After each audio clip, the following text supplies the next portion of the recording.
कि हम ह्यूमंस आने वाले 1000 साल बाद जैसे आप और मेरे जैसे ह्यूमंस ऐसे डिवाइसेस को इम्प्लांट करा लेंगे, आप जीन एडिटिंग करके एजिंग प्रोसेस को रिवर्स भी कर पाओ। हे गाइस, मैं हूं प्रशांत टेक्लूडो से और आज लेकर आ गया हूं एक नई वीडियो जिसमें बात करने वाले हैं हम लोग ह्यूमन बॉडी के इवोल्यूशन के बारे में कि आज से 1000 साल बाद हम ह्यूमंस लगेंगे कैसे, दिखेंगे कैसे। देखा जाए तो हमारे बॉडी पार्ट्स क्या इवॉल्व करेंगे या नहीं करेंगे, क्या हमारी लुक सिमिलर रहेगी या कुछ बदल जाएगी। इसके कोई स्ट्रेट फॉरवर्ड आंसर्स तो नहीं है, काफी कॉम्प्लिकेटेड बात है। इस पे ऑब्वियसली काफी सारी साइंटिफिक स्टडीज के बैकिंग के साथ करेंगे। अब अगर इसको पर्सपेक्टिव में रख के देखें तो आज भी जो हम ह्यूमंस हैं या एनिमल्स हैं ये इवोल्यूशनरी है, यानी कि आज से 1000 साल पहले या 2000 साल पहले जैसे हम दिखते थे और आज हम जैसे दिखते हैं उसमें फर्क है। और अगर हम इस क्लॉक को कुछ ज्यादा ही घुमा दें, ज्यादा ही पीछे ले जाए टाइम मशीन को, तो आज से 10 लाख साल पहले हम ह्यूमंस कैसा दिखा करते थे, बंदरों की तरह दिखा करते थे। यानी एक टाइम पर जो एप्स हुआ करते थे आज वही ह्यूमंस है, होमो सेपियंस है। तो ये रिवोल्यूशनरी चेंजेस ही हुए हैं over a period of time, जिसकी वजह से हमने चलना सीखा, उन एप्स ने चलना सीखा, दिमाग ग्रो हुए, उन्होंने ज्यादा फास्ट काम करना शुरू किया, खाना, अपने फूड को प्रिपेयर करना, ऐसी ऐसी चीजें सोचना शुरू किया, एक सिविलाइज तरीके से रहना शुरू किया, कॉलोनीज बनाई। ये सब चीजें इवोल्यूशन के साथ ही आई। और अब हम बात करने वाले हैं आने वाले 1000 साल में कैसा इवोल्यूशन होने वाला है। अब और जो चीजें होंगी उसके बारे में तो हम बात करेंगे, लेकिन एक बात तो होना तय ही है, जो कि ये कि हम ह्यूमंस आने वाले 1000 साल बाद लंबे दिखने वाले हैं। अब कई लोगों को शायद ये बात सरप्राइजिंग भी लगे, लेकिन पिछले 150 साल में ह्यूमंस की एवरेज हाइट इंक्रीज हुई है। अगर हम बात करें अमेरिकन स्टैंडर्ड्स के हिसाब से तो 1880 में एवरेज हाइट हुआ करती थी 5'7", जो आज बढ़ के हो चुकी है 5'10". अब इसमें न्यूट्रिशनल फैक्टर्स भी एक बड़ा रोल प्ले कर चुके हैं, जेनेटिक फैक्टर्स भी प्ले करते हैं, बट फैक्ट यही है कि अगर एवरेज ह्यूमन हाइट इंक्रीज हो रही है तो इसका मतलब ये कि आने वाले 1000 साल में ये एवरेज हाइट और बढ़ने ही वाली है, और ये इसमें कोई डाउट नहीं होने वाला। अब इसके बाद जो रिवोल्यूशनरी चेंजेस आएंगे उसमें टेक्नोलॉजी बहुत बड़ा रोल प्ले करने वाला है। टेक्नोलॉजी से हमारे ह्यूमन बॉडी पार्ट ज्यादा एफिशिएंटली भी वर्क करने लग जाएंगे। जैसे आप और मेरे जैसे ह्यूमंस ऐसे डिवाइसेस को इम्प्लांट करा लेंगे, यूज करने लग जाएंगे, जो कि हमारी एबिलिटीज को सिग्निफिकेंटली इंप्रूव कर देगा। यानी कि हम अपनी आंखों से जो देखते हैं शायद हम कहीं गुना ज्यादा दूर तक देख पाएंगे, जो चीजें आज हमारे लिए इनविजिबल होती है वो भी हम देख पाएंगे, क्योंकि हमने ऐसी टेक्नोलॉजी के इम्प्लांट्स कर लिए होंगे।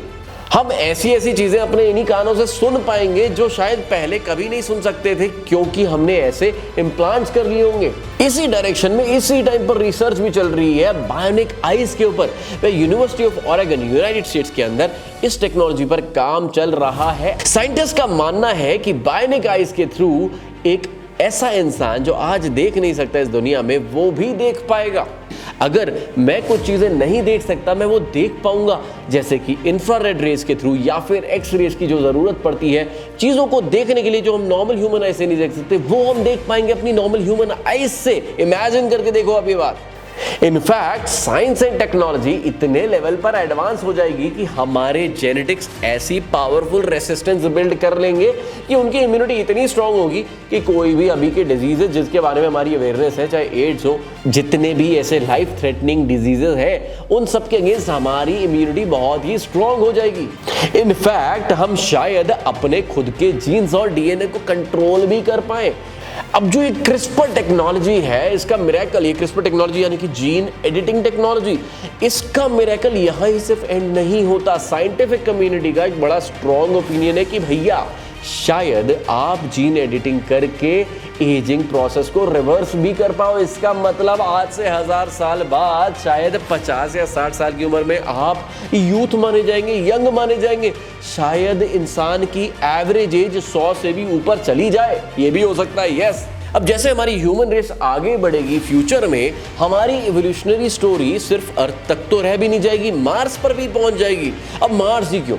आज से ही नहीं, पिछले कई सालों से, कई दशकों से हम यही सुनते आ रहे हैं कि भाई ह्यूमन सिविलाइजेशन अगर बन सकती है तो एक रेड प्लैनेट मार्स पे ही बन सकती है, जो हमारे काफी पास है कंपेयर टू अदर प्लैनेट। और हमारे इलॉन भैया तो है ही जो लगे पड़े हैं मार्स को कॉलोनाइज करने के चक्कर में।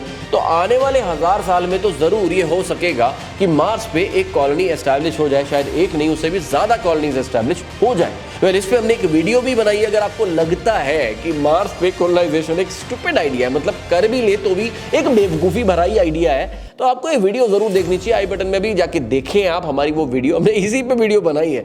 चलिए आगे बढ़ते हैं। अब मान लेते हैं कि मार्स पे कॉलोनी बन गई, तो उसके एटमॉस्फेरिक कंडीशंस अलग होने की वजह से हमारे प्लैनेट अर्थ के कंडीशंस अलग है, मार्स के एटमॉस्फेरिक कंडीशंस अलग है। वहां पर ग्रेविटी 38% कम है कंपेयर टू प्लैनेट अर्थ, और इसकी वजह से साइंटिस्ट का ये मानना है कि मार्स की ये लो ग्रेविटी की वजह से वहां पर जो ह्यूमंस होंगे, जो वहां पर पैदा भी होंगे, बड़े भी होंगे, वो लोग ज्यादा टॉल होंगे कंपेयर टू प्लैनेट अर्थ। अब साइंटिस्ट का ये कहना है कि जो वीक ग्रेविटेशनल फोर्स है उसकी वजह से वहां पर जो मार्स पे मार्शियंस रहा करेंगे उनकी स्पाइनल कॉर्ड ज्यादा खिंच जाएगी, और इसी वजह से उनकी टिपिकल एवरेज हाइट अर्थियंस से, जो ये अर्थ के जितने भी हमारे लोग हैं, उनकी एवरेज हाइट से ज्यादा होगी। और अगर आपको लगता है कि भैया ह्यूमंस का मार्स पे चले जाना, मार्स को कॉलोनाइज कर देना और मार्स पे एक नई जनरेशंस पैदा होना, यही आने वाले 1000 साल की सबसे बड़ी हाईलाइट होने वाले, तो आप शायद गलत हो रहे हो। मैं बताता हूं सबसे बड़ी हाईलाइट क्या होने वाली है, अगर वो हो पाई तो, और उस पर काम चल रहा है, साइंटिफिक कम्युनिटी उस पर काम कर रही है। और वो सबसे बड़ा इवोल्यूशन हो सकता है ह्यूमंस का अमर हो जाना, यानी कि क्या लाइफ और डेथ का जो ये सर्कल है वो हमेशा के लिए खत्म हो पाएगा। इसी पे साइंटिस्ट काम कर रहे हैं। साइंटिस्ट का ये कहना है कि शायद वो ह्यूमन कॉन्शियसनेस को डाउनलोड कर पाएंगे और स्टोर कर पाएंगे कंप्यूटर मशीन के अंदर। यस, आपने सही सुना। अभी इस टाइम पर इटली और चाइना के साइंटिस्ट एक्सपेरिमेंट परफॉर्म भी कर रहे हैं, हेड ट्रांसप्लांट कर रहे हैं एनिमल्स के, ये देखने के लिए कि क्या कॉन्शियसनेस को ट्रांसफर किया जा सकता है एक बॉडी से दूसरी बॉडी के बीच में। और ऑब्वियसली अगर एनिमल्स में होगा तो उसके बाद वो ह्यूमन हेड्स में एक्सपेरिमेंट करने की कोशिश की जाएगी। हमने जो बातें करी ये काफी हद तक स्पेक्यूलेशन है, लेकिन साइंटिफिक कम्युनिटी और रिसर्च पे बेस्ड ही है। अब एक बात तो श्योर है कि भाई हम लोगों का इवॉल्व होना तो तय है आने वाले 1000 साल 10,000 साल में, और हमें होपफुल रहना चाहिए कि हमारी बॉडी हेल्दियर होंगी, रोबस्ट होंगी, इम्यून ज्यादा होंगी, और हम इवॉल्व बेटर के लिए ही होंगे। अब ज्यादा स्ट्रॉन्ग रहेंगे तो आने वाले 1000 या 10,000 सालों में तो ह्यूमन एक्सटिंक्शन होने के चांसेस नहीं है, बशर्ते ये कि कोई न्यूक्लियर वॉर ना हो जाए और तब शायद सिर्फ मार्शियंस ही जिंदा रहे, या फिर यहाँ पर सुरंगों के अंदर दबे हुए लोग। ये सब बातें अपनी जगह है। हमने इवोल्यूशंस के बारे में बात की, आने वाले 10,000 साल या 1000 साल के अंदर ह्यूमंस में क्या क्या इवोल्यूशन हो सकते हैं। अगर आपको ये वीडियो पसंद आई तो इस वीडियो को लाइक जरूर ठोक देना, चैनल को सब्सक्राइब जरूर कर देना। मैं हूं प्रशांत, मिलता हूं आपसे अगले एपिसोड।